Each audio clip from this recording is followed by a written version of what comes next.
ഒരു get ready with me to work ചെയ്താലോ? നമുക്കിന്ന് സാരി ചുറ്റിയിട്ട് പോവാം. ശരിക്കും പറഞ്ഞാൽ യൂണിവേഴ്സിറ്റിയിൽ നിന്ന് ഞാൻ ഒരു വർഷത്തെ ബ്രേക്ക് എടുത്തേക്കാം. അപ്പോൾ ഈ റിസർച്ച് കൊണ്ടിരിക്കുന്ന സമയത്ത് ലാബിൽ പോകുമ്പോൾ ഞാൻ എപ്പോഴും നോർമലായിട്ട് ഏതെങ്കിലും ജീൻസോ ടീഷർട്ട് ഇട്ടിട്ടൊക്കെ പോകാറ്. പക്ഷേ ഇന്ന് ഞാൻ വിചാരിച്ചു പഴയ പോലെ സാരിയൊക്കെ ചുറ്റിയിട്ട് പോകാമെന്ന്. അവർ ചിലപ്പോൾ ഓരാന്നൊക്കെ വിചാരിക്കും. ശരിക്കും പറഞ്ഞാൽ യൂണിവേഴ്സിറ്റിയിലെ എൻ്റെ പ്രൊഫസേഴ്സിന് പറ്റി അത്രയധികം അപ്രീഷിയേറ്റ് ചെയ്യുന്നവരൊന്നല്ല കൂട്ടത്തിലുള്ളത്. പക്ഷെ എന്നാലും സാരിയല്ലേ കുറച്ച് മാലയൊക്കെ ഇട്ട് ഡെക്കറേറ്റഡ് ആയിട്ട് പോകാമെന്ന് വിചാരിച്ചു. കുഴപ്പമില്ല അല്ലേ, കാണാൻ വലിയ കുഴപ്പമില്ല അല്ലേ. അപ്പോൾ ഞാൻ കരുതി കുറച്ചുകൂടെ മേക്കപ്പ് ഇട്ടാലോ.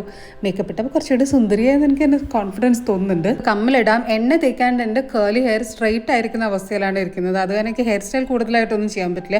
ഞാൻ കരുതി ഒന്ന് സെറ്റാക്കിയിട്ട് അങ്ങനെ റെഡിയാക്കിയിട്ട് പോകാമെന്ന്. അപ്പോൾ അങ്ങനെ ഹെയർ ഒക്കെ ആയി, സാരി ഒക്കെ ആയി. ഇങ്ങനെയൊക്കെ തന്നെയായിരുന്നു സാരി ഡ്രൈപ്പ് ചെയ്യാറ്. ഇതൊക്കെ തന്നെയാണ് എൻ്റെ സാരി ഡ്രൈപ്പിങ്ങും മേക്കപ്പും ഒക്കെ. ഓരോരുത്തർക്കും ഓരോ സ്റ്റൈൽ കാണുമല്ലോ. ഇത് എൻ്റെ ഒരു സ്റ്റൈലാണെന്ന് വെച്ചു. പക്ഷേ ഇന്ന് എനിക്ക് ഭയങ്കര ഹാപ്പിയായി തോന്നി. ഇത് കുറേ കാലം കഴിഞ്ഞിട്ട് സ്ലീവിലെസ് ഇട്ടപ്പോൾ എനിക്ക് എൻ്റെ കൈ ഭയങ്കര തടിയൊന്നും ഇല്ലാന്ന് എനിക്ക് തോന്നി തുടങ്ങി.